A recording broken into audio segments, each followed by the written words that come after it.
저는 그때 그 선택이 이렇게 오래 남을 줄 몰랐습니다.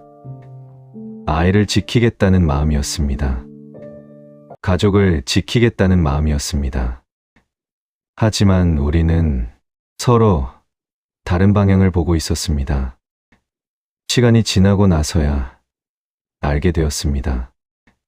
잘못된 선택은 그 순간이 아니라 가장 소중한 것을 통해 돌아온다는 것을요. 오늘은 그 선택에 대한 이야기입니다. 딸은 저희 부부가 늦게 얻은 아이였습니다. 결혼하고 10년이 넘도록 아이가 생기지 않았습니다. 병원도 다녔고 좋다는 약도 먹어봤습니다.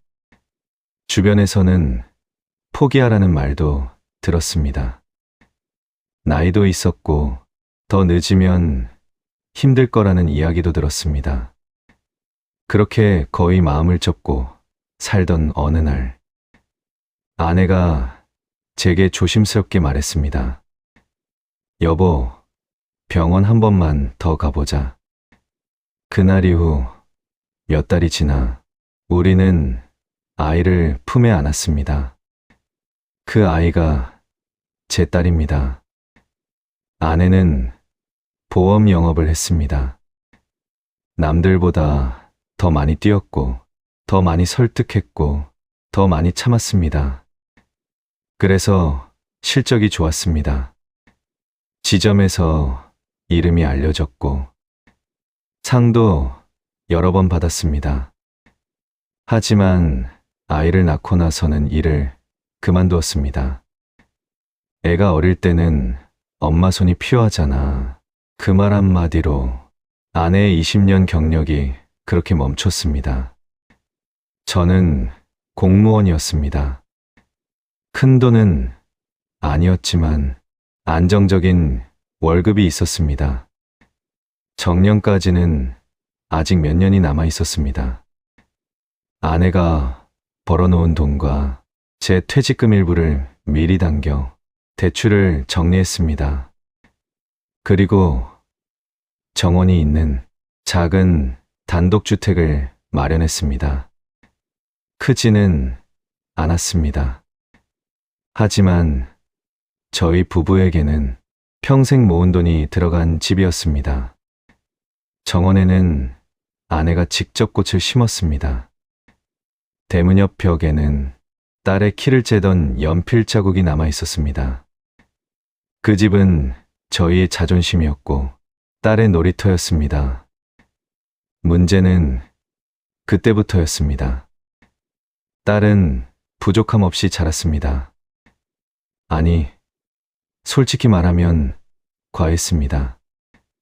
늦게 얻은 아이여서 더 그랬습니다. 그 아이 하나뿐이었습니다. 저희는 늘 미안한 마음이 앞섰습니다. 바쁘다는 이유로, 힘들었다는 이유로 아이의 요구를 대부분 들어주었습니다. 처음에는 작은 장난감이었습니다. 그 다음은 비싼 학원이었습니다. 사고도 잦았습니다. 학교에서 친구와 다툼이 있었습니다. 오토바이를 몰다 사고를 내기도 했습니다. 경찰서에서 연락이 온 적도 있습니다. 그때마다 저희는 뛰어갔습니다. 고개를 숙였고, 합의했고, 변상했고, 사과했습니다. 집으로 돌아오면 딸은 울며 말했습니다. 다시는 안 그럴게. 그 말을 믿었습니다. 아니, 믿고 싶었습니다. 아내는 늘 말했습니다. 우리가 더 잘하면 괜찮을 거야. 아직 어려서 그래. 저 역시 그렇게 생각했습니다. 딸이 대학생이 되었을 때도 크게 달라지지 않았습니다. 하고 싶은 건 해야 했고, 갖고 싶은 건 가져야 했습니다. 친구들 사이에서 뒤처지는 걸 싫어했습니다.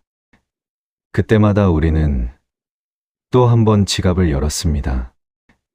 아내는 밤이 되면 가끔 한숨을 쉬었습니다. 하지만 낮이 되면 아무 일 없다는 듯 딸의 머리를 쓰다듬었습니다. 지금 생각해보면 그게 잘못이었습니다. 사랑이라고 믿었던 것이 어쩌면 방치였고, 배려라고 생각했던 것이 통제가 아니었던 것 같습니다. 그때는 몰랐습니다. 우리가 딸을 보호한다고 생각했지만 사실은 딸이 어떤 선택을 하든 결과를 대신 책임져 주고 있었던 겁니다. 딸은 점점 자기 뜻이 분명해졌습니다. 어릴 때는 떼를 쓰는 정도였습니다. 원하는 장난감을 사달라며 바닥에 드러눕기도 했습니다. 아내는 처음엔 단호했습니다. 안 돼, 다음에. 하지만 몇 번 울고 나면 결국 사주었습니다. 저도 마찬가지였습니다. 한 번뿐이잖아. 그 한 번이 반복되었습니다. 초등학교 고학년이 되면서 문제가 달라졌습니다. 친구와 다툼이 있었고 상대 부모에게 전화가 왔습니다. 학교로 오라는 연락도 받았습니다. 그때마다 저는 휴가를 냈습니다. 아내는 고개를 숙였습니다. 죄송합니다. 저희가 잘못 키웠습니다. 그리고 집에 돌아오면 딸은 울며 말했습니다. 걔네가 먼저 그랬어. 우리는 그 말을 믿었습니다. 아니, 믿고 싶었습니다. 중학생이 되자 사고의 크기가 달라졌습니다. 무면허로 오토바이를 탔다가 경찰서에서 연락이 왔습니다. 합의금이 적지 않았습니다. 저는 그날 처음으로 딸에게 소리를 질렀습니다. 왜 이렇게까지 해야 하니? 딸은 조용히 말했습니다. 아빠는 내가 창피해. 그 한마디에 저는 말을 잃었습니다. 결국 또 합의했고 또 돈을 냈습니다. 그날 이후로도 비슷한 일은 반복되었습니다. 카드값이 예상보다 많이 나왔고 친구에게 빌려준 돈이라며 급히 현금을 요구하기도 했습니다. 투자 이야기를 꺼낸 적도 있었습니다. 요즘은 다 이걸로 돈 번대. 저는 말렸습니다. 아내도 말렸습니다. 하지만 결국 우리는 딸의 선택을 완전히 막지 못했습니다. 우리는 늘 뒤에서 정리하는 사람이었습니다. 딸은 책임을 배우지 못했습니다. 그 책임을 우리가 대신 져왔기 때문입니다. 어느 날 아내가 제게 말했습니다. 여보, 우리가 너무 다 해준 걸까? 저는 대답하지 못했습니다. 그 무렵부터 딸의 말투가 달라졌습니다. 부탁이 아니라 통보에 가까웠습니다. 그리고 그날도 그랬습니다. 딸이 화난 얼굴로 들어왔습니다. 휴대폰 화면을 저희 앞에 내밀었습니다. 엄마 아빠 1등 당첨됐어. 아내는 놀란 얼굴이 되었습니다. 저도 화면을 들여다봤습니다. 부모님 여행 이벤트라고 적혀 있었습니다. 딸은 웃으며 말했습니다. 그동안 나 키우느라 고생했잖아. 이번엔 엄마 아빠가 다녀와. 아내는 손사래를 쳤습니다. 아니야, 그런 거 말고. 딸이 말을 끊었습니다. 돈 드는 거 아니야. 당첨이니까 그냥 다녀오면 돼. 저는 이상하게 마음이 걸렸습니다. 딸은 자세한 설명을 하지 않았습니다. 화면을 오래 보여주지도 않았습니다. 그런데도 저는 더 묻지 않았습니다. 아내 얼굴이 오랜만에 밝아졌기 때문입니다. 아내는 여행을 거의 가본 적이 없었습니다. 보험 영업으로 바쁘게 살았고 딸을 키우느라 더 바빴습니다. 그 얼굴을 보니 저는 차마 의심을 꺼내지 못했습니다. 그래, 다녀오자. 그 말이 너무 쉽게 나왔습니다. 딸은 자연스럽게 말했습니다. 일정이랑 준비물은 내가 다 정리해 줄게. 엄마 아빠는 그냥 몸만 가. 그 말이 그때는 고맙게 들렸습니다. 며칠 뒤 우리는 집을 비우게 되었습니다. 딸은 공항까지 배웅하겠다고 했습니다. 집 문을 나서며 아내는 한번 뒤를 돌아봤습니다. 꽃의 물은 내가 좀 줘. 딸은 웃으며 말했습니다. 걱정 마. 그 웃음이 마지막이 될 줄은 그때는 몰랐습니다. 여행은 짧았습니다. 아내는 아이처럼 들떠 있었습니다. 비행기 안에서 창밖을 오래 바라봤습니다. 호텔 침대가 푹신하다며 몇 번이나 눕고 일어났습니다. 사진도 많이 찍었습니다. 딸에게 보내겠다며 웃었습니다. 저는 그 모습을 보며 괜히 마음이 불편했습니다. 집을 오래 비운 적이 없었습니다. 딸을 혼자 두는 것도 마음 한켠이 걸렸습니다. 그래도 애써서 생각을 접었습니다. 다 컸지 뭐. 그렇게 이틀이 지나고 우리는 집으로 돌아왔습니다. 공항에서 택시를 타고 익숙한 동네로 들어섰습니다. 골목은 그대로였습니다. 가로등도 담장도 그대로였습니다. 그런데 집 앞에 낯선 차가 서 있었습니다. 짐을 내리던 아내가 말했습니다. 저 차 누구지? 대문이 열려 있었습니다. 순간 가슴이 철렁했습니다. 제가 먼저 안으로 들어갔습니다. 현관에 모르는 신발이 놓여 있었습니다. 거실에서 낯선 남자가 나왔습니다. 누구세요? 그 사람이 먼저 물었습니다. 저는 한참 말을 못했습니다. 여기 우리 집인데요. 남자는 잠시 멈칫하더니 고개를 갸웃했습니다. 저흰 며칠 전 계약하고 들어왔습니다. 집 주인 딸 분이랑요. 그 말이 머리를 세게 때렸습니다. 딸, 저는 휴대폰을 꺼냈습니다. 전화를 걸었지만 전원이 꺼져 있었습니다. 아내는 현관 앞에 서 있었습니다. 상황을 이해하지 못한 얼굴이었습니다. 무슨 말이야? 남자는 계약서를 보여주었습니다. 매매 완료, 잔금, 지급 완료, 소유권 이전도 끝난 상태였습니다. 저는 아무 말도 할 수 없었습니다. 집 안을 둘러보았습니다. 가구는 거의 그대로였습니다. 하지만 서랍장과 몇 개의 물건들이 비어 있었습니다. 통장을 떠올렸습니다. 급히 은행 앱을 열었습니다. 잔액이 거의 없었습니다. 이체 내역이 여러 번 찍혀 있었습니다. 딸 이름. 그제야 모든 게 맞춰졌습니다.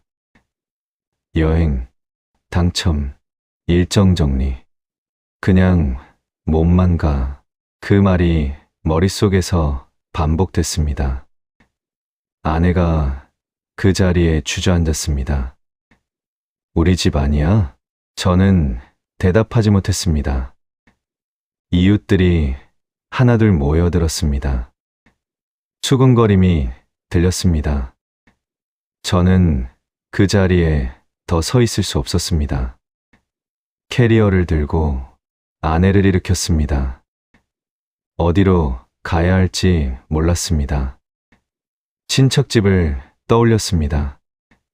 전화부터 걸었습니다. 목소리가 떨렸습니다. 형님, 잠깐만. 그날 밤, 우리는 남의 집 거실에 앉아 있었습니다. 아내는 아무 말이 없었습니다. 계속 휴대폰을 쥐고 있었습니다. 딸에게 전화를 걸었지만 연결되지 않았습니다. 문자도 보냈습니다. 답은 오지 않았습니다. 그날 밤, 저는 처음으로 딸을 의심했습니다.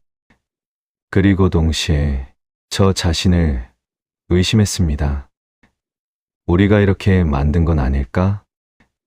그 다음 날 은행에 갔습니다. 통장 잔고는 거의 없었습니다.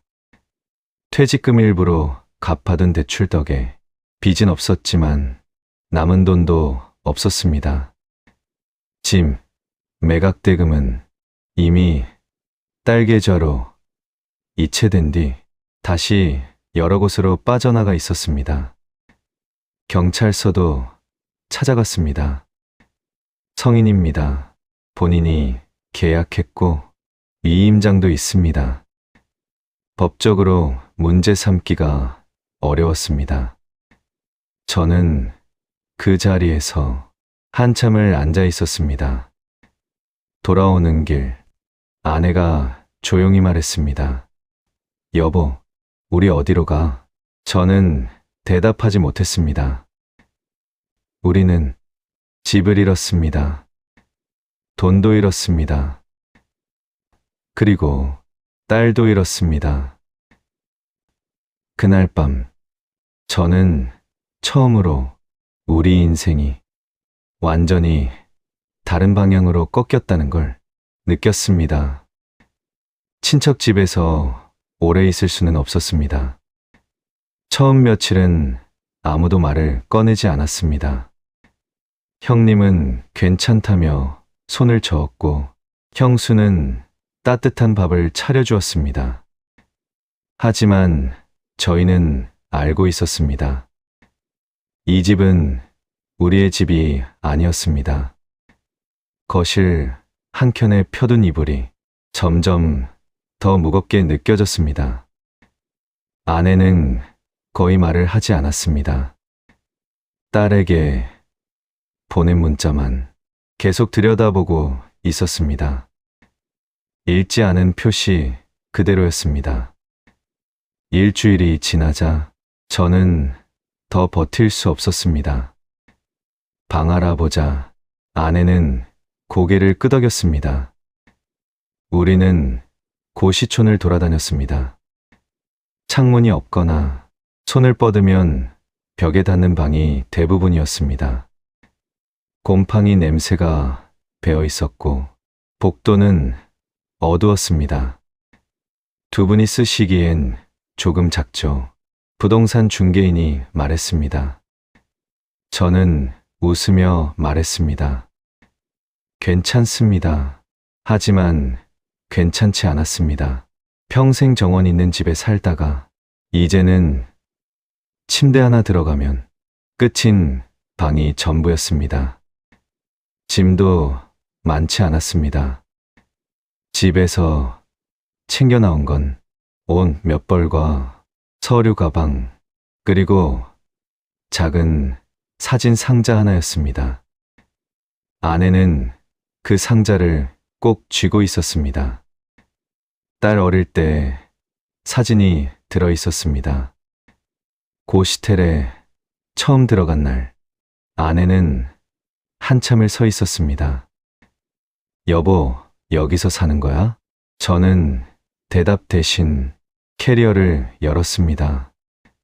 그날 밤 우리는 나란히 누웠지만 서로 등을 돌린 채로 잠을 이루지 못했습니다. 다음 날부터 일을 찾아야 했습니다. 정년까지 몇 년이 남았지만 공무원직은 더 이상 의미가 없었습니다. 이미 사표를 낼 상황은 아니었지만 월급으로는 생활이 어려웠습니다. 아내는 식당 설거지를 시작했습니다. 뜨거운 물에 손이 붉게 부었습니다. 저녁이 되면 손이 떨렸습니다. 그래도 아내는 말했습니다. 괜찮아, 괜찮지 않았습니다. 어느 날 아내가 기침을 오래 했습니다. 처음엔 감기인 줄 알았습니다. 약을 사다 주었습니다. 하지만 기침은 멈추지 않았습니다. 밤이 되면 더 심해졌습니다. 저는 몰랐습니다. 아내가 화장실에서 손수건을 숨기고 있었다는 걸, 거기엔 피가 묻어 있었다는 걸. 그 무렵 저는 경찰서를 다시 찾았습니다. 딸을 찾고 싶었습니다. 성인입니다. 본인이 연락을 원치 않으면 강제할 수 없습니다. 그 말이 또 한 번 벽처럼 느껴졌습니다. 우리는 법적으로도 아무것도 할 수 없는 부모였습니다. 그렇게 시간이 흘렀습니다. 고시텔 방은 점점 익숙해졌습니다. 복도 끝 자판기 소리도, 옆방 기침 소리도 생활의 일부가 되었습니다. 하지만 저는 매일 문득문득 생각했습니다.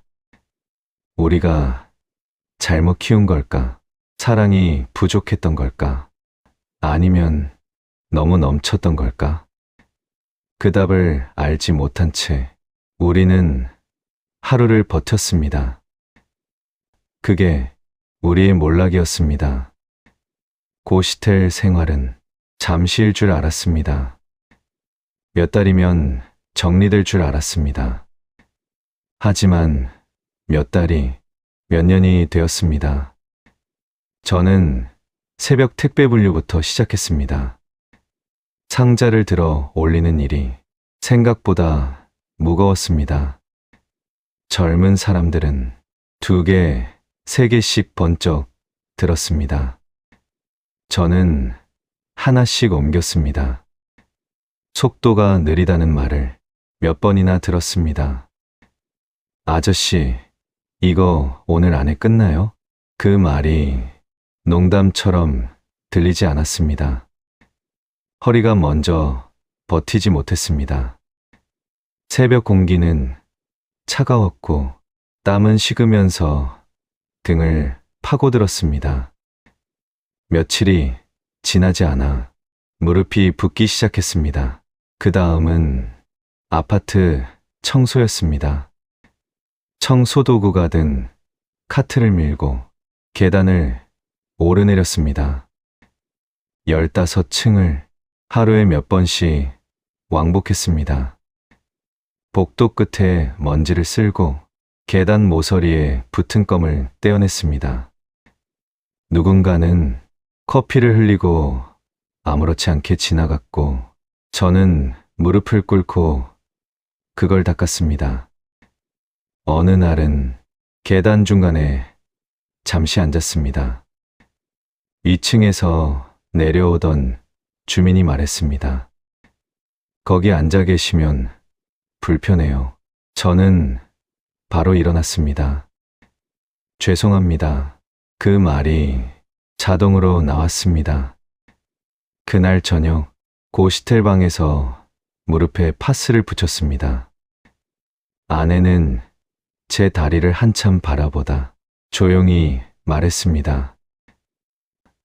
그만둬. 저는 고개를 저었습니다. 버틸 수 있어.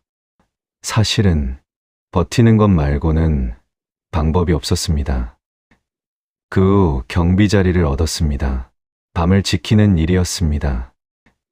출입 명부를 확인하고 택배를 정리하고 주차 문제로 민원을 받았습니다. 어느 겨울밤 난방 문제로 주민이 소리를 질렀습니다. 이럴 거면 경비 왜 두는 거예요? 저는 고개를 숙였습니다. 연락을 돌리고 상황을 설명하고 사과했습니다. 전화를 끊고 나니 손이 떨리고 있었습니다.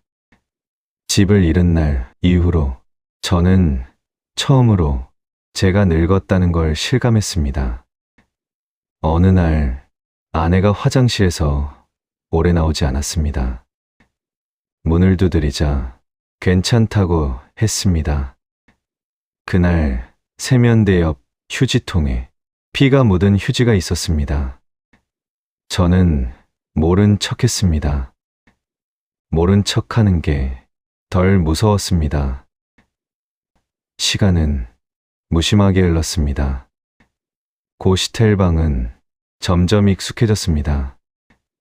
복도 끝 자판기 소리도, 옆방 기침 소리도 생활이 되었습니다. 그러던 어느 날 아내가 말했습니다. 여보, 우리 언제까지 이렇게 살까? 그 말이 처음으로 마음에 걸렸습니다. 우리는 버티는 것만 하고 있었습니다. 살아가지는 못하고 있었습니다. 그날 이후 저는 월급 일부를 따로 모았습니다. 식비를 줄였고 옷을 사지 않았고 외식은 하지 않았습니다. 아내도 몰래 모아둔 돈을 꺼냈습니다. 이건 예전에 조금씩 모아둔 거야. 그 돈을 보며 저는 한참 동안 말을 못했습니다. 그렇게 몇 년을 모았습니다. 10년이 가까워졌을 때 우리는 작은 가게를 알아봤습니다. 골목 안쪽 허름한 분식집이었습니다. 간판은 빛이 바랬고 의자는 4개뿐이었습니다. 그래도 우리 것이 될 수 있는 공간이었습니다. 계약서를 쓰던 날 아내 손이 떨렸습니다. 우리가 사장님이네. 그 말에 저는 처음으로 다시 시작할 수 있겠다는 생각이 들었습니다. 가게는 쉽지 않았습니다. 아침에 재료를 준비하고 점심 장사를 하고 저녁에 마감을 했습니다. 손님이 없는 날도 많았습니다. 어떤 날은 하루 매출이 재료값보다 적었습니다. 그래도 우리는 문을 닫지 않았습니다. 조금씩 단골이 생겼습니다. 여기 국물 괜찮네. 그 한마디에 하루 피로가 조금 덜어졌습니다. 아내는 계산대에 앉아 손님과 웃으며 이야기를 나눴습니다. 웃는 시간이 늘어났습니다. 하지만 기침도 함께 늘어났습니다. 그리고 어느 날 아내가 가게 뒤에서 쓰러졌습니다. 그 순간 저는 알았습니다. 우리가 버틴 시간이 또 다른 시험으로 이어지고 있다는 걸요. 응급실은 생각보다 조용했습니다. 아내는 산소 마스크를 쓴 채 침대에 누워 있었습니다. 저는 그 옆 의자에 앉아 아무 말도 하지 못했습니다. 의사가 들어왔습니다. 검사 결과를 들고 있었습니다. 표정이 밝지 않았습니다. 조직검사 결과가 나왔습니다. 그 한 문장이 숨을 막히게 했습니다. 폐암입니다. 저는 잠시 이해하지 못했습니다. 초기입니까? 의사는 고개를 저었습니다. 많이 진행됐습니다. 말기라는 단어는 의사가 직접 말하지 않았습니다. 대신 이렇게 말했습니다. 길어야 6달 정도로 보입니다. 6달. 저는 그 숫자가 믿기지 않았습니다. 10년을 버텼는데 6달이라니. 병실로 돌아왔을 때 아내는 이미 알고 있는 얼굴이었습니다. 의사 선생님이 뭐래? 저는 쉽게 말하지 못했습니다. 아내가 먼저 말했습니다. 많이 늦었지? 저는 모든 걸 정리하려 했습니다. 대출이라도 받겠다고 했고 큰 병원으로 옮기자고 했습니다. 하지만 아내는 끝내 치료를 거부했습니다. 남은 시간 병원 침대에서 보내기 싫어. 그 말이 저를 멈추게 했습니다. 우리는 다시 가게로 돌아왔습니다. 아내는 오래전부터 알고 있었습니다. 기침이 멈추지 않았고 가슴이 답답했고 숨이 차올랐습니다. 화장실에서 피를 토한 날도 여러 번이었습니다. 저는 몰랐습니다. 아내는 저 몰래 통증을 견뎠습니다. 가게를 닫고 싶지 않았다고 했습니다. 당신이 다시 무너질까봐. 그 말을 듣는 순간 제가 무너졌습니다. 저는 말했습니다. 가게 접자. 치료부터 하자. 뭐든 해보자. 아내는 조용히 고개를 저었습니다. 당신 이미 늦은 거 알잖아. 저는 화를 냈습니다. 왜 말을 안 했어? 아내는 웃었습니다. 말하면 당신 또 나 때문에 무너질까봐. 그날 이후 시간은 갑자기 무거워졌습니다. 우리는 6달이라는 말을 입 밖에 꺼내지 않았습니다. 하지만 둘 다 알고 있었습니다. 아내는 치료를 거부했지만 완전히 손을 놓지는 않았습니다. 약을 먹었고 통증이 심한 날엔 병원에 다녀왔습니다. 저는 아내 몰래 더 좋은 치료법을 찾아봤습니다. 인터넷을 뒤졌고 다른 병원 상담도 알아봤습니다. 하지만 결과는 같았습니다. 이미 늦었다는 말뿐이었습니다. 첫 한 달은 우리가 서로를 속이며 버틴 시간이었습니다. 아내는 일부러 더 웃었습니다. 손님이 오면 괜찮은 척 더 크게 인사를 했습니다. 기침이 나오면 주방으로 들어가 물을 마셨습니다. 저는 모른 척했습니다. 화장실에서 기침 소리가 길어질 때도 문을 두드리지 않았습니다. 그게 아내를 위한 배려라고 스스로를 설득했습니다. 두 번째 달이 되자 아내 체력이 눈에 띄게 떨어졌습니다. 계산대에 오래 앉아 있지 못했고 저녁이면 숨이 가빠졌습니다. 어느 날은 숟가락을 들다가 손이 떨렸습니다. 여보, 이제 쉬자. 제가 말했습니다. 아내는 고개를 저었습니다. 가게 문 닫으면 당신 또 생각 많아질 거잖아. 그 말에 저는 더 말하지 못했습니다. 아내는 매일 계산대에 앉았습니다. 기침이 나와도 물 한 모금 마시고 버텼습니다. 손님이 나가면 잠시 눈을 감았습니다. 밤이 되면 아내는 제 옆에 누워 천장을 오래 바라봤습니다. 무섭지 않아? 제가 조심스럽게 물었습니다. 아내는 한참 있다가 말했습니다. 무섭지. 근데 당신 혼자 남는 게 더 무서워. 그 말을 듣고 저는 몰래 눈을 감았습니다. 아내가 잠든 뒤에야 조용히 울었습니다. 가게 문을 닫고 돌아오는 길에 아내가 말했습니다. 딸 생일 곧이지? 저는 걸음을 멈췄습니다. 그래. 아내는 한참 말을 하지 않다가 조용히 말했습니다. 나 딸 원망하네. 저는 아무 말도 못했습니다. 아내는 계속 말했습니다. 우리가 잘못 키운 것도 있어. 다 우리 탓은 아니지만 그래도 미워하지 말자. 그 말이 유언처럼 들렸습니다. 며칠 뒤 우리는 오랜만에 가게 문을 조금 일찍 닫았습니다. 작은 케이크를 하나 샀습니다.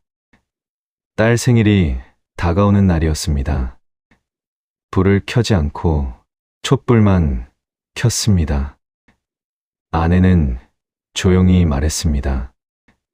딸 어디서든 밥은 잘 먹고 있겠지?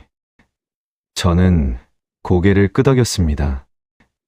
그날 밤 아내는 제 손을 잡았습니다. 당신 혼자 남아도 무너지지 마. 저는 대답하지 못했습니다. 아내는 웃었습니다. 봉사라도 해. 누굴라도 도와줘. 그럼 덜 외로울 거야. 그 말이 아내의 마지막 부탁이었습니다. 어느 날 새벽, 아내가 제 손을 잡았습니다. 혹시 내가 먼저 가도 당신 나 원망하지 마. 저는 고개를 세게 저었습니다. 그런 말 하지 마. 아내는 웃었습니다. 나 대신 오래 살아줘. 그 시간이 우리에게 주어진 마지막 싸움이었습니다. 병과 싸운 게 아니라 서로를 덜 아프게 하려는 싸움이었습니다. 그리고 어느 날 아침 아내는 유난히 조용했습니다. 밤새 숨이 거칠었습니다. 제가 이름을 불렀습니다. 대답이 없었습니다.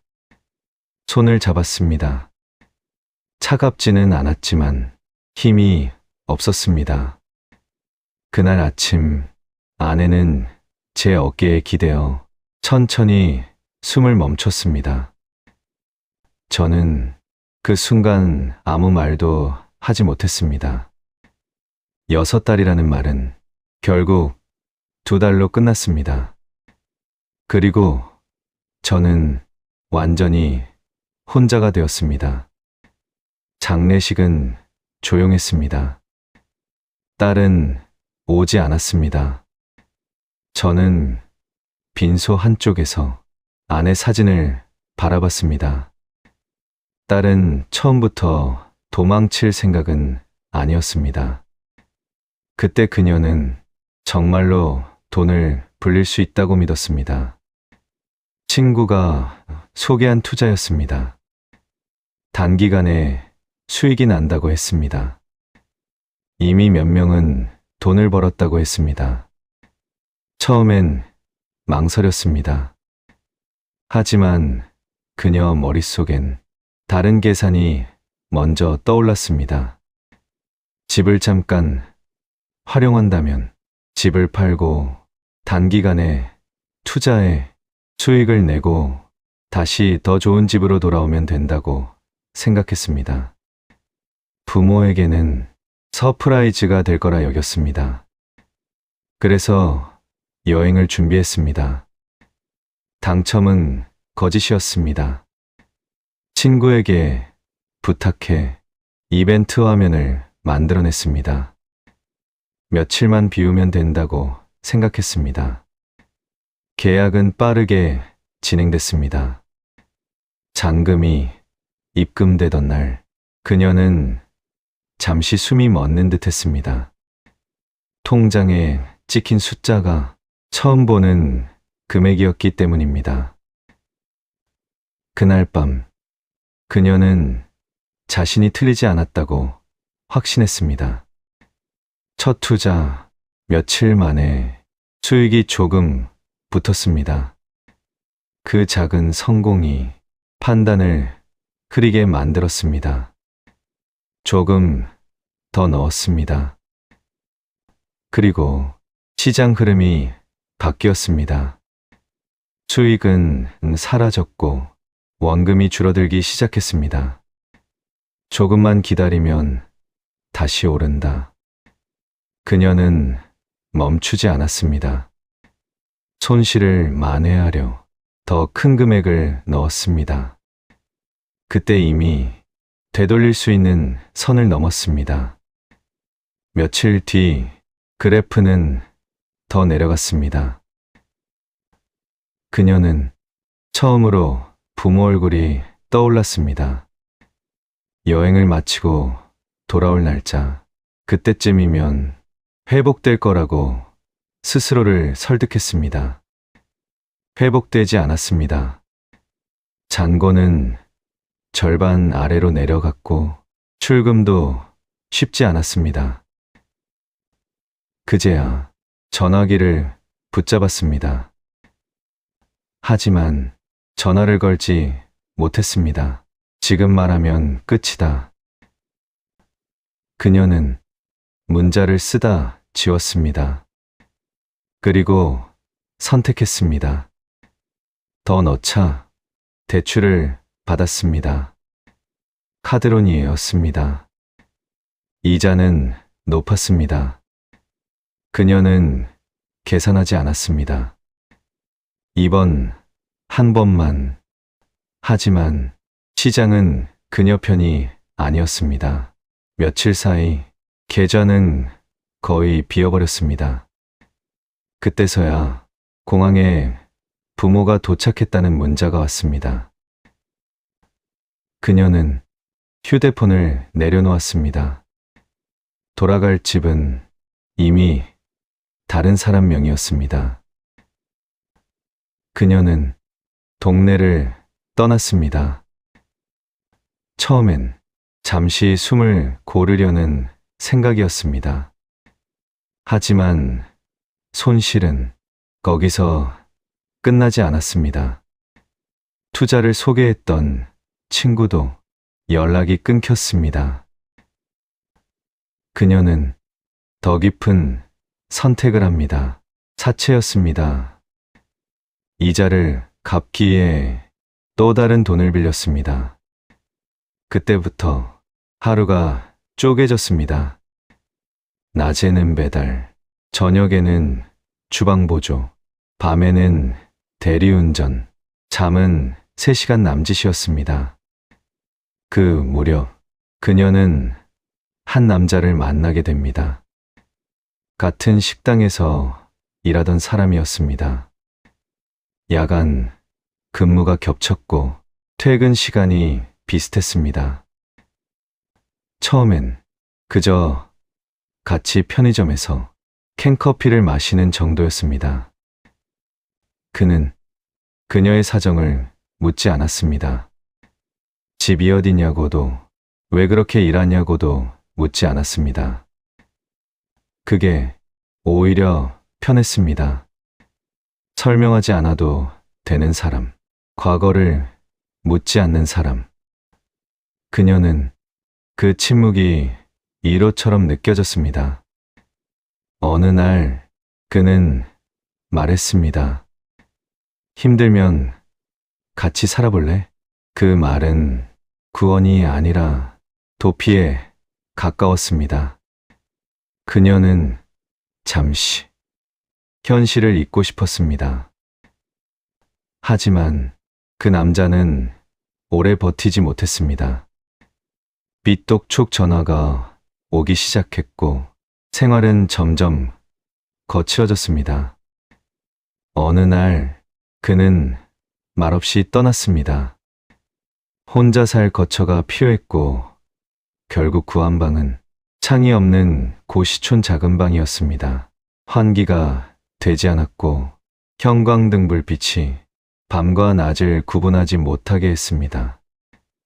그리고 얼마 지나지 않아 또다시 혼자 견디기 힘든 소식을 듣게 됩니다. 그녀는 병원에서 임신 사실을 알게 됩니다. 하늘이 무너지는 순간을 느끼며 순간 나로 인해 길에 나앉은 부모님이 떠올랐습니다. 지금 자신이 느끼는 이 감정을 부모님도 느꼈을 거라고 생각하니 가슴이 찢어지게 아파왔습니다. 하지만 아버지는 이미 곁에 없었습니다. 그는 책임질 준비가 되어 있지 않았습니다. 그녀는 혼자였습니다. 아이를 낳았지만 곧바로 키울 수 없었습니다. 생활은 이미 버티는 수준이 아니었습니다. 아이를 시설에 맡겼습니다. 서류에 사인을 하던 날 손이 떨렸습니다. 그날 밤 그녀는 처음으로 부모님 얼굴을 떠올렸습니다. 고시텔복도에서 벽에 등을 기대고 앉았습니다. 전화기를 꺼냈습니다. 아버지 번호를 눌렀다가 지웠습니다. 지금 내가 무슨 얼굴로. 그녀는 그 번호를 끝내 누르지 못했습니다. 시간은 흘렀고 빚은 줄어들지 않았습니다. 그녀는 매달 이자를 갚았습니다. 원금은 거의 그대로였습니다.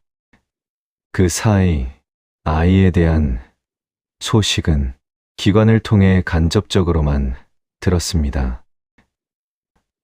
그녀는 한 번도 면회를 가지 못했습니다. 갈 용기가 없었습니다.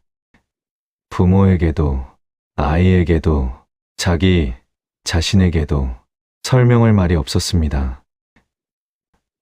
그녀는 그렇게 스스로를 벌주듯 살아가고 있었습니다.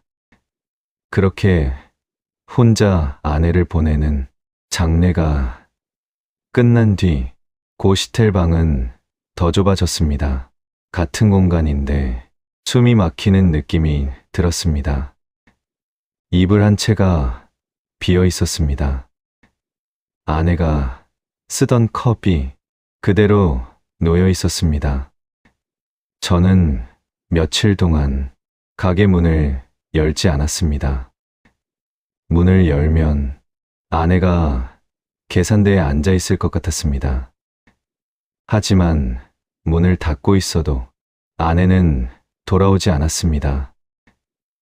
결국 다시 가게 문을 열었습니다. 아침에 불을 켰습니다.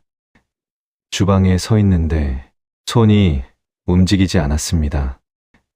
김치를 꺼내다가 한참을 서 있었습니다.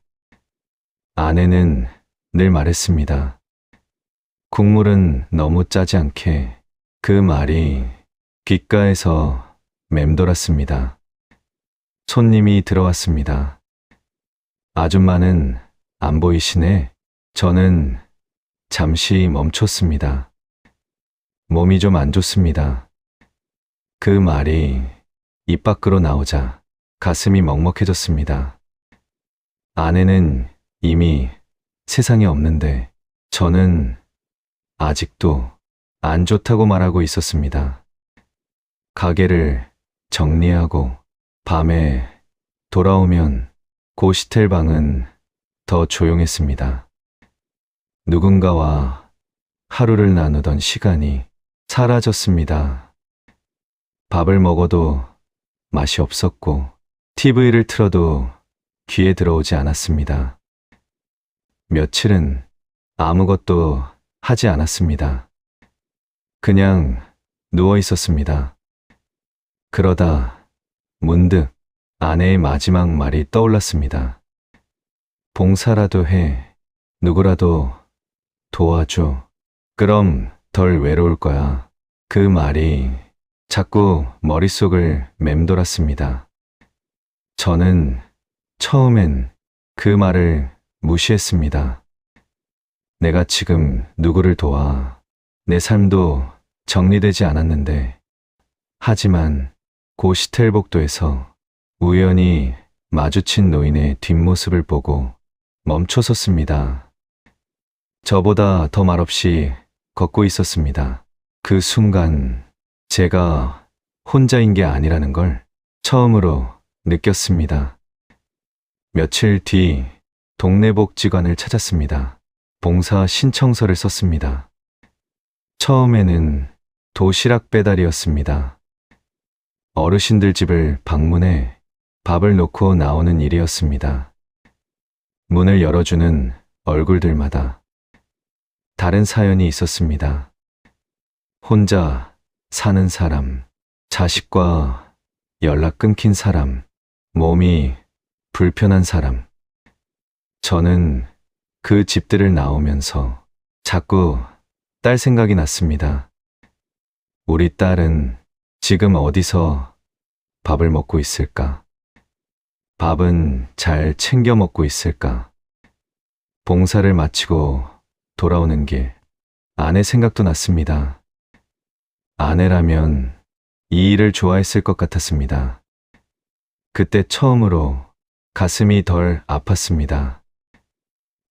조금은 숨이 쉬어졌습니다. 그러던 어느 날 복지관 게시판에서 보육원 후원 안내를 보았습니다. 정기 후원으로 아이 한 명을 지원할 수 있다고 적혀 있었습니다. 그 종이를 한참 바라봤습니다. 아이, 그 단어가 마음을 흔들었습니다. 딸을 키울 때 생각이 났습니다.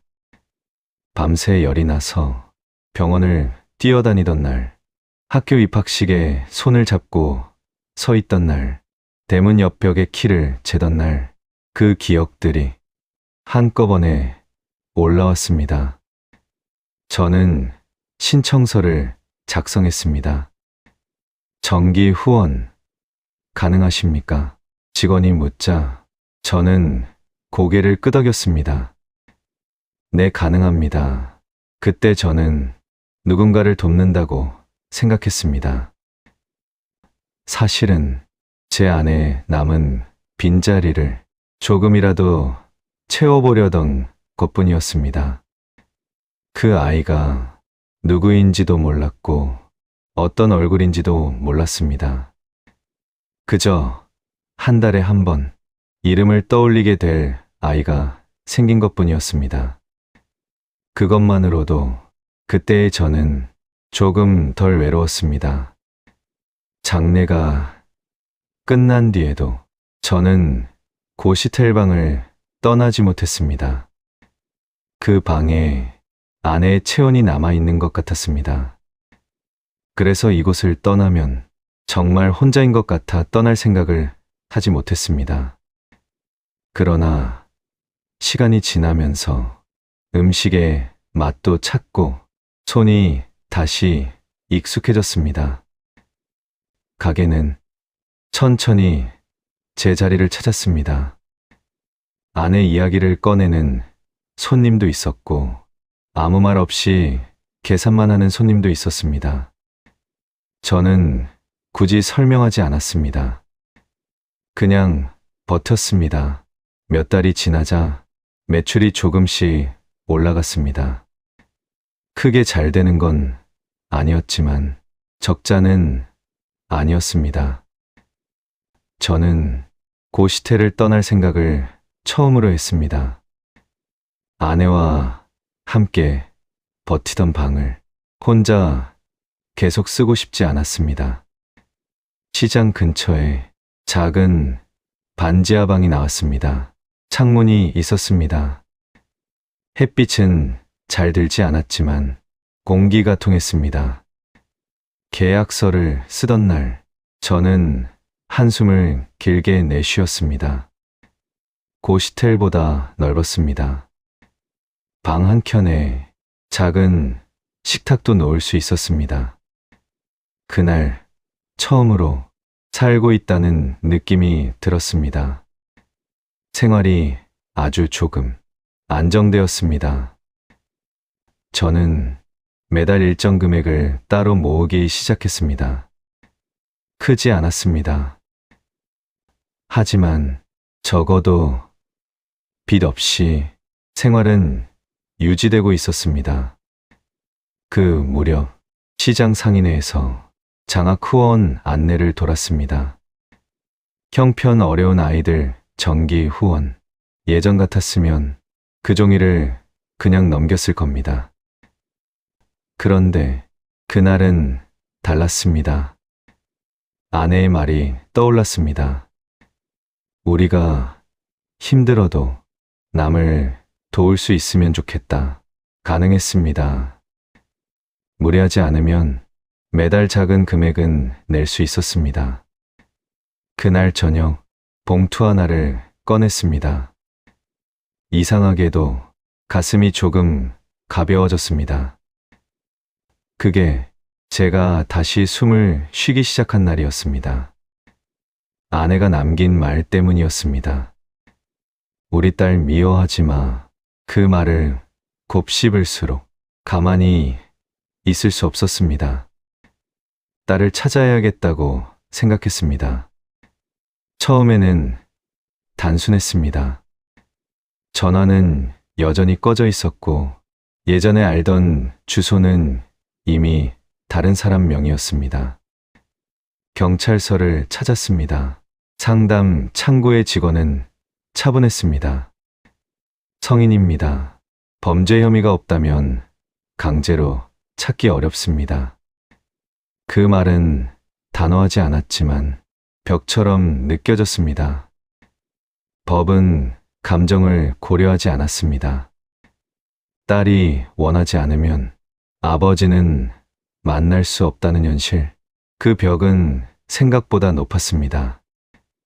예전에 함께 일하던 친구들을 찾아봤습니다. 투자를 소개했다던 사람의 흔적도 더듬어 봤습니다. 이름은 남아 있었지만 사람은 남아 있지 않았습니다.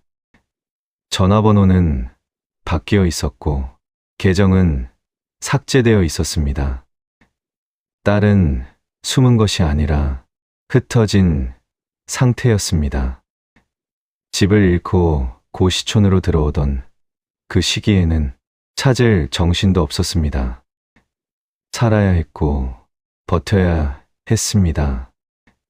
그때는 하루를 넘기는 게 먼저였습니다.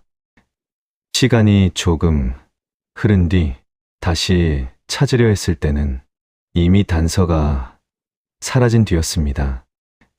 성인이라는 이유로 실종 신고도 받아들여지지 않았습니다. 본인이 만나길 원치 않으면 방법이 없습니다. 그 말을 듣고 나오는데 계단이 유난히 길게 느껴졌습니다. 결국 저는 기다리는 사람이 되었습니다. 가게가 조금 자리를 잡자 시간이 생겼습니다. 저녁 장사를 마치면 어디로 가야 할지 몰랐습니다. 그때 근처 보육원에서 자원봉사자를 모집한다는 안내를 보았습니다. 처음에는 시간을 채우기 위한 선택이었습니다. 그렇게 시작했습니다. 보육원은 생각보다 조용했습니다. 아이들 웃음소리가 크지 않았습니다. 복도는 정돈되어 있었고 벽에는 그림이 붙어 있었습니다. 저는 처음에 간식 정리를 맡았습니다. 상자에서 우유를 꺼내 쟁반에 올렸습니다. 아이들이 줄을 섰습니다. 눈을 마주치는 아이도 있었고 고개를 숙인 채 지나가는 아이도 있었습니다. 누군가의 아버지가 되어주는 시간은 아니었습니다. 그저 어른 한 명이 그 자리에 서 있는 시간이었습니다. 며칠이 지나 숙제를 봐달라는 부탁을 받았습니다. 수학 문제를 함께 풀고 일기장을 읽어줬습니다. 그중 한 아이가 유난히 조용했습니다. 말수가 적었고 노트에 그림을 자주 그렸습니다. 선이 또렷했습니다. 구도가 흔들리지 않았습니다. 미술 선생이 말했습니다. 이 아이는 감각이 있습니다. 그 말을 듣는 순간 가슴이 이상하게 움직였습니다. 왜 그런지는 설명하기 어려웠습니다. 저는 그 아이 이름을 기억했습니다. 이름을 부르면 아이는 고개를 들었습니다. 눈빛이 맑았습니다. 저는 어느 날 원장에게 물었습니다. 이 아이는 후원자가 있습니까? 아직 없다고 했습니다. 그날 집으로 돌아오는 길에 곰고이 생각했습니다. 가능했습니다. 무리하지 않으면 매달 일정 금액은 낼 수 있었습니다. 저는 후원 신청서를 썼습니다. 큰 돈은 아니었습니다. 매달 일정 금액과 가끔 필요한 물품. 처음에는 단순했습니다. 누군가의 가능성을 놓치고 싶지 않았습니다. 어쩌면 딸에게 하지 못한 말을 그 아이에게 대신 건네고 있었는지도 모릅니다. 하고 싶은 걸 해봐라. 그 말은 입 밖으로 나오지 않았지만 마음속에 있었습니다. 시간이 흐르며 그 아이는 상을 받기 시작했습니다. 처음엔 지역 대회였습니다. 그 다음은 전국 공모전. 이름이 조금씩 알려졌습니다. 신문에 작은 기사가 실렸습니다. 기사 말미에 이런 문장이 있었습니다. 익명의 후원자 덕분에 지속적인 미술 교육을 받을 수 있었다. 저는 그 문장을 한참 바라봤습니다. 익명, 그 말이 어쩐지 익숙했습니다. 저 역시 딸에게 그런 존재였으니까요. 어느 날 보육원에서 연락이 왔습니다. 방송국에서 다큐멘터리를 찍고 싶다고 합니다. 아이의 성장 과정을 담는다고 합니다. 저는 망설였습니다. 괜히 아이에게 부담이 되지 않을까 싶었습니다. 원장이 말했습니다. 후원자분 이야기도 잠깐 담고 싶다고 합니다. 이 아이에게 힘이 될 겁니다. 저는 조건을 달았습니다. 이름은 밝히지 않는 것으로. 그렇게 카메라 앞에 앉았습니다. 조명이 생각보다 밝았습니다. 질문은 간단했습니다. 왜 후원을 시작하셨습니까? 저는 오래 망설였습니다. 무슨 말을 해야 할지 정리되지 않았습니다. 그러다 입을 열었습니다. 딸이 하나 있습니다. 그 말이 입 밖으로 나오자 숨이 조금 막혔습니다. 그 뒤로는 많이 말하지 않았습니다. 그 방송이 누군가에게 닿을 줄은 그때는 몰랐습니다. 방송은 늦은 밤에 나갔습니다. 작은 식당 주방 한켠, 설거지통 앞에 휴대전화가 세워져 있었습니다. 쉬는 시간은 길지 않았습니다. 뜨거운 물에 손을 담갔다가 잠시 몸을 기대고 화면을 바라봤습니다. 처음에는 아이 얼굴만 보였습니다. 조명 아래 앉아 또박또박 말을 이어가는 모습. 어릴 적보다 많이 자라 있었습니다. 목소리는 단단했고 시선은 흔들리지 않았습니다. 힘들었던 적은 없었어요? 아이의 질문에 잠시 고개를 숙였습니다. 있었어요. 그래도 도와주는 분이 있어서 괜찮았어요. 그 말에 딸의 손이 잠시 멈췄습니다. 도와주는 분? 화면이 전환됐습니다. 조명이 조금 어두운 자리, 한 남자가 앉아 있었습니다. 이름은 자막에 나오지 않았습니다. 목소리가 먼저 들렸습니다. 딸이 하나 있습니다. 설거지통에서 손이 완전히 멈췄습니다. 물은 계속 흘렀습니다. 화면 속 남자는 조금 늙어 보였습니다. 어깨가 좁아졌고 머리카락은 많이 휘어 있었습니다. 하지만 목소리는 그대로였습니다. 놓치고 싶지 않았습니다. 그 말이 이어졌습니다. 딸은 휴대전화를 천천히 들어 가슴에 끌어안았습니다. 눈물이 먼저 떨어졌습니다. 울음을 참으려 했지만 숨이 거칠어졌습니다. 주방 소음이 가슴이 울고 있는 소리를 가려주었습니다. 그 사람은 자신의 아버지였습니다. 신문기사 속 익명의 후원자라는 문장과 기사 사진 속 실루엣을 보며 아이의 말 속에서 느껴지던 어딘가 내가 느끼던 익숙한 온기가 어릴 적 아빠의 온기처럼 느껴졌습니다. 하지만 확신하지 못했습니다. 그런데 이 방송으로 확실해졌습니다. 아버지가 자신의 딸을 후원하고 있다는 사실을. 그 자리에서 당장 찾아가고 싶었습니다. 하지만 발이 움직이지 않았습니다. 집을 팔았던 날, 투자에 돈을 넣던 순간 더 큰 손실을 막기 위해 사채까지 손을 댔던 시간, 그 장면들이 먼저 떠올랐습니다. 잃은 것을 되찾으려다 더 많이 잃었습니다. 빚은 남아 있었습니다. 하루에 3번씩 일을 바꿔가며 조금씩 갚아 나가고 있었습니다.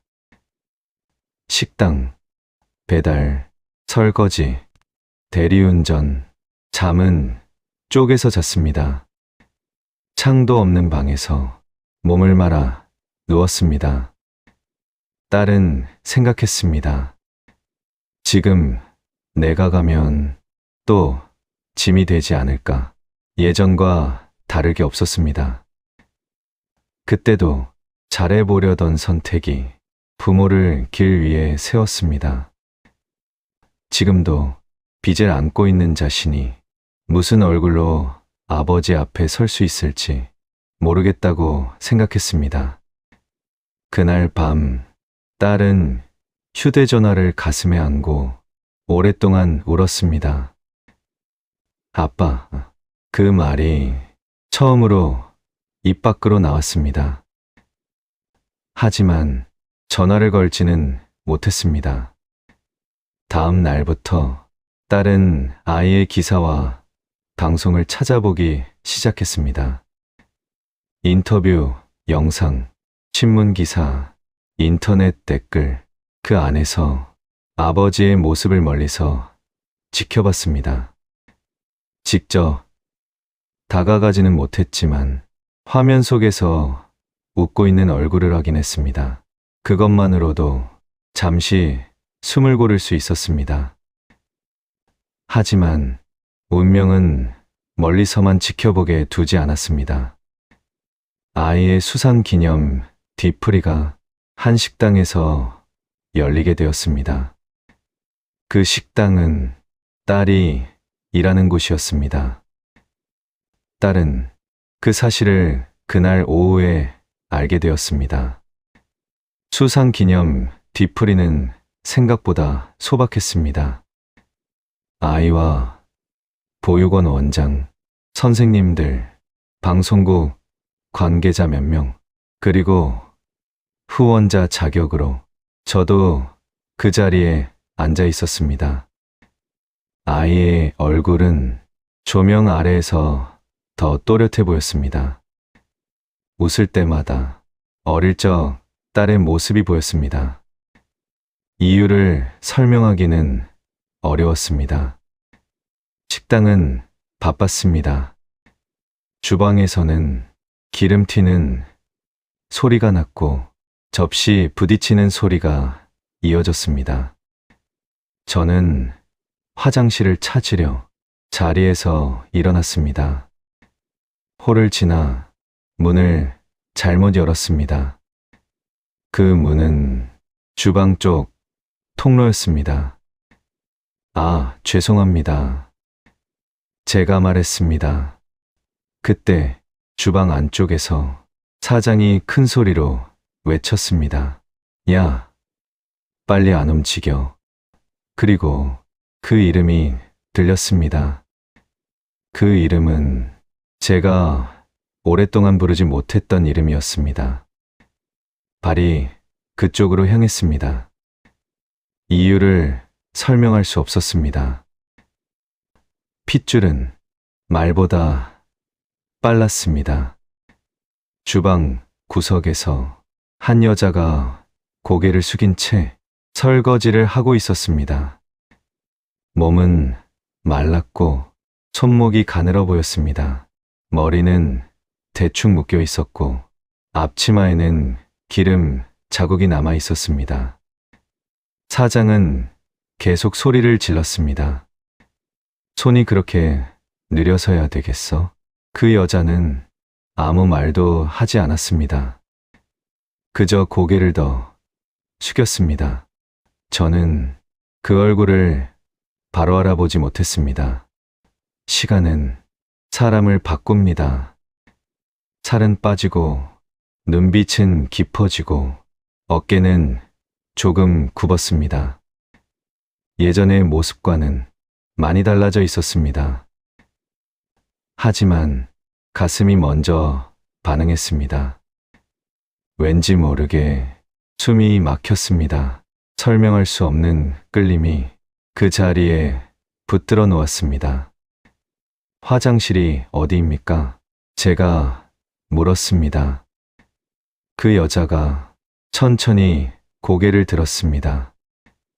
눈이 마주쳤습니다. 딸은 먼저 저를 알아봤습니다. 손에 들고 있던 수세미가 천천히 바닥으로 떨어졌습니다. 하지만 저는 아직 확신하지 못했습니다. 죄송합니다. 그 여자가 말했습니다. 목소리가 낯설지 않았습니다. 그제야 이름과 얼굴이 조각처럼 맞춰졌습니다. 저는 아무 말도 하지 못했습니다. 주방은 여전히 시끄러웠지만 저와 그 아이 사이만 조용했습니다. 그 순간에는 아무 일도 없던 것처럼 지나갔습니다. 저는 자리로 돌아왔고 딸은 다시 고개를 숙였습니다. 뒤풀이가 끝날 때까지 저는 아무 말도 하지 않았습니다.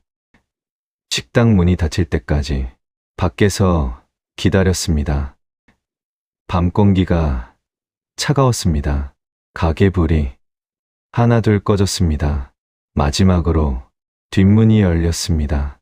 딸이 나왔습니다. 고개를 숙인 채 가방을 메고 걸어 나오다가 저를 보고 멈췄습니다. 한참 아무 말도 없었습니다. 서로를 바라보기만 했습니다. 먼저 눈물이 떨어진 쪽은 딸이었습니다. 아빠, 그 한마디가 공기를 흔들었습니다.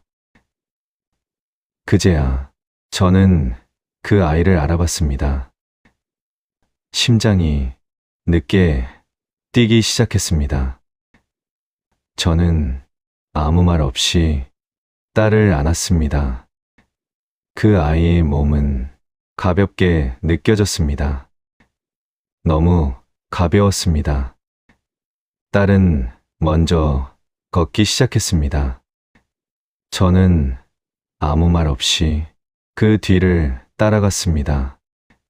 계단은 좁았고 복도는 축축했습니다.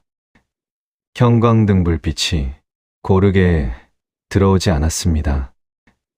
문 앞에서 딸이 잠시 멈췄습니다. 열쇠를 꺼내는 손이 조금 떨렸습니다. 문이 열렸습니다. 작은 방이 나왔습니다. 창은 없었습니다. 이불 하나, 작은 선반, 접이식 탁자. 저는 말없이 방을 둘러봤습니다. 그동안 그 아이가 어디서 지냈는지 묻지 않아도 알 수 있었습니다. 딸은 괜히 정리할 것도 없는 방을 한번 훑었습니다. 앉으세요. 그 말이 이상하게 낯설었습니다. 며칠 동안 저는 딸을 다시 알아갔습니다. 아침이면 딸은 일을 나갔고 늦은 밤이면 돌아왔습니다. 손목은 더 가늘어졌고 눈 밑은 깊어져 있었습니다. 그 아이는 한 번도 제게 도와달라는 말을 하지 않았습니다. 오히려 말했습니다. 나 잘 지내. 그 말이 더 무거웠습니다. 며칠이 지나자 딸이 먼저 물었습니다. 엄마는? 그 질문은 조심스러웠습니다. 저는 대답하지 않았습니다. 딸이 다시 말했습니다. 화 많이 났지?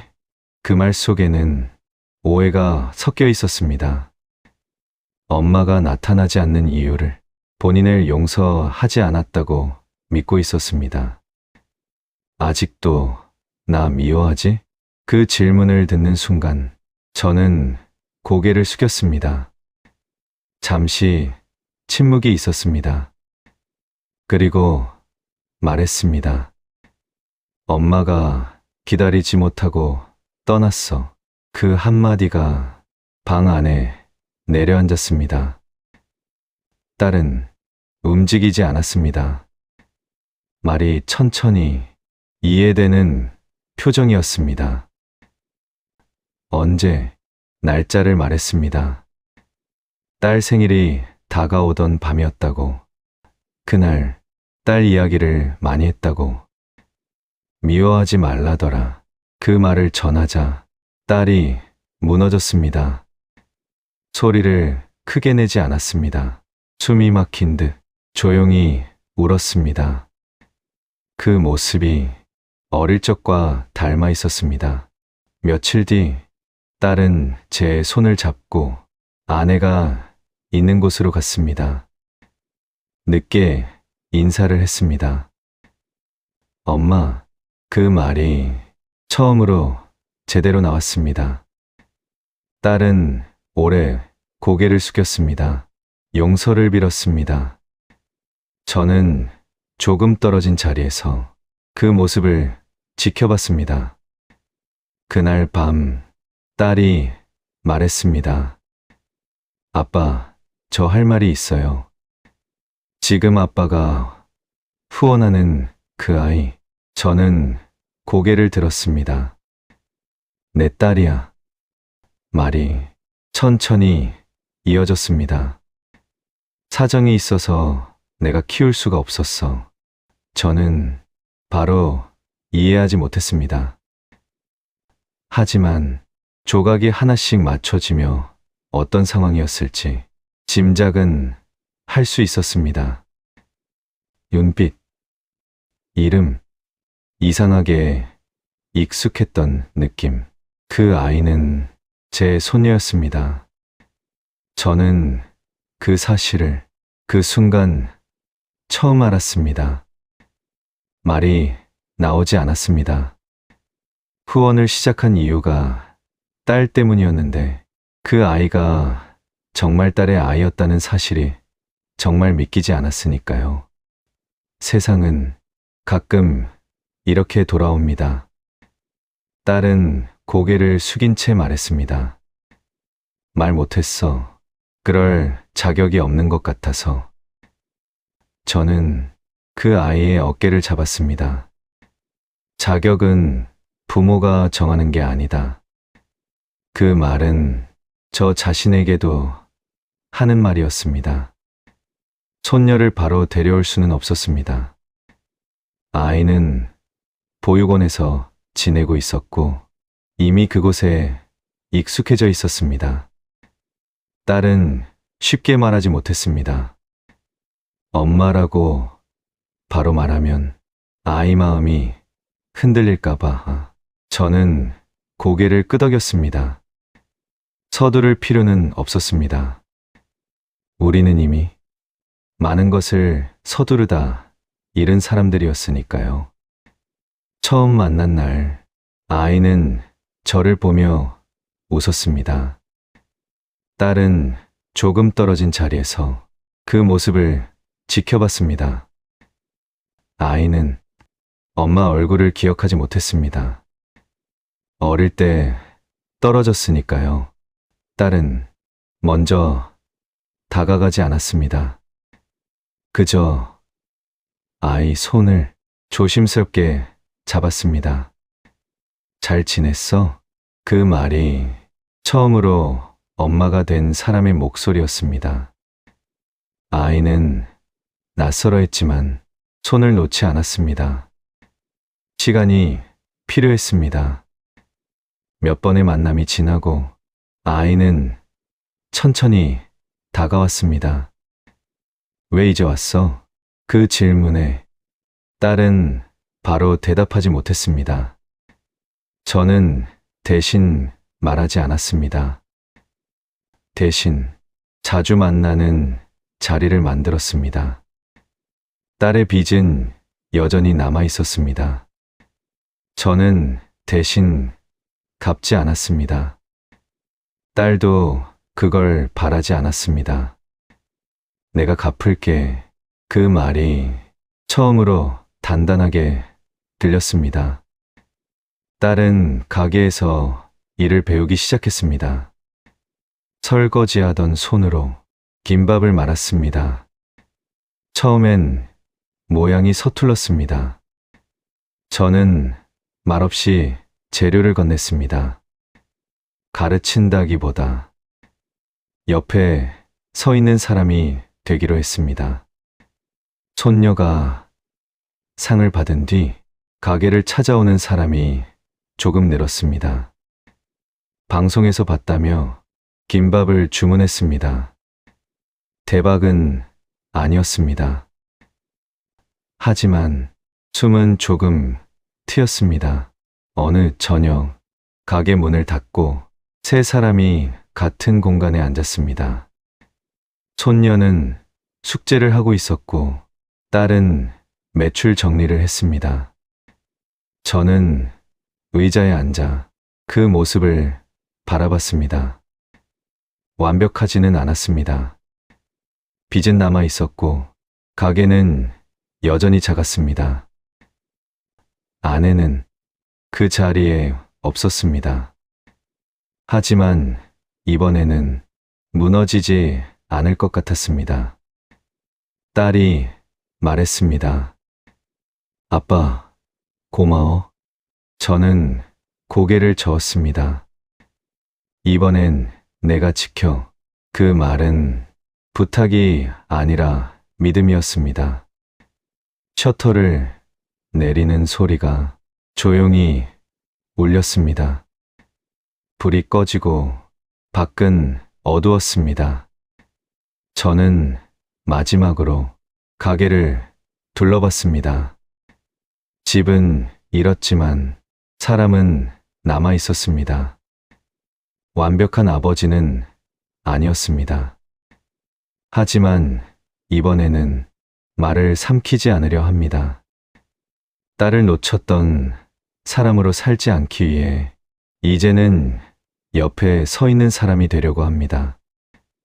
그리고 가끔 아내의 말을 떠올립니다. 미워하지 마. 그 말을 지키고 있습니다. 혹시 지금 떠오르는 사람이 있으신가요? 그 이름을 댓글에 남겨주세요. 오늘 이야기가 마음에 남으셨다면 다음 이야기도 함께 해주세요. 매주 일요일 밤 9시 30분 조용히 다시 찾아오겠습니다. 감사합니다.